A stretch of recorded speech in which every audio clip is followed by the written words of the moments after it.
Hello and welcome to MoreBikes. We're here in Spain for the launch of these two lovely things, Husqvarna's pair of 401s. So we've got the Svartpilen over here and the Vitpilen over here.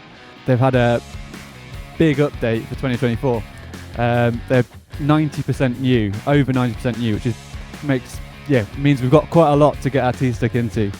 We've got a new engine, new 42 brake horsepower single cylinder motor. We've got a new frame, we've got a new swing arm, we've got a new adjustable suspension, we've got a new TFT dash. I mean, the only thing that's pretty much the same is the Biber brakes, and they've just been shuffled over. So aside from that, the bike is pretty much new.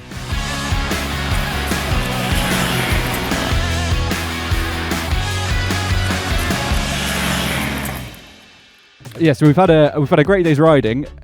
Despite what it looks like behind me with the sun shining, it has been pretty miserable. We've had awful weather, loads of rain, which has been an interesting test of these two bikes. It's sort of initially we've proved that they're really capable commuters. They're capable of putting up with the worst of the British weather and can be docile and really easy to ride if you want them to be. But thankfully, this afternoon we've had about an hour of sunshine and some great twisty roads to really get under their skin. We've seen what they're really made of. But yeah, let's kind of go through the main stuff. So like I said, we've got the single cylinder 42 brake horsepower engine. I really, really like it. Despite its size, it's a really capable thing. Previously, you were pushing 90 mile an hour quite easily, and you'd be happy there. You can work it really hard, and this sort of continues in much the same vein. It is a really tractable, fun motor that's very rewarding to ride, and it likes to be revved. It likes to be worked hard.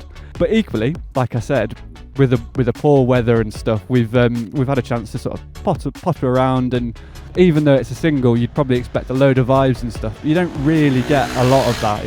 It kind of works super flexible, which you wouldn't necessarily expect. This thing stops well too. So the Biber brakes, like I say, not been really updated, but stops really well. There's plenty of feel, really nice, gentle progression if you need it, but plenty of bite when it's really called for. The suspension's quite a nice thing. So you've got 43mm WP Apex forks up front, and then we've got a monoshock at the rear, but it's been offset for 2024, which I think looks really cool at the very least. But yeah, it suspends the bike really, really nicely. And one great thing about this is that you can adjust the compression and dampening up front really easily. They've made it much simpler than before, so you can just literally do 5 clicks on the legs with your hands, job done. So yeah, 5 different settings. I think 1 is the hardest and 5 is the softest, which makes it much easier for sort of the fledgling riders that this bike's sort of pitched at. And again, same again with this, you just need a screwdriver at the rear and you can do the 5 clicks and away you go kind of thing. There are some sort of minor differences between the two bikes. They're much more similar than they were previously. So historically, this Vitpilen was much more sporty focused, so sort of not quite clip-on bars, but almost. Whereas it's been the difference is less noticeable than it was before. So now we've got slightly flatter bars. They are slightly higher on the Svartpilen, but it's a much closer riding position between the two.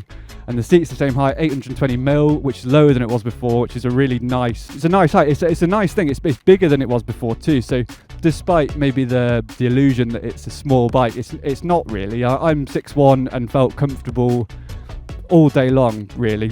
Other major differences between the two bikes.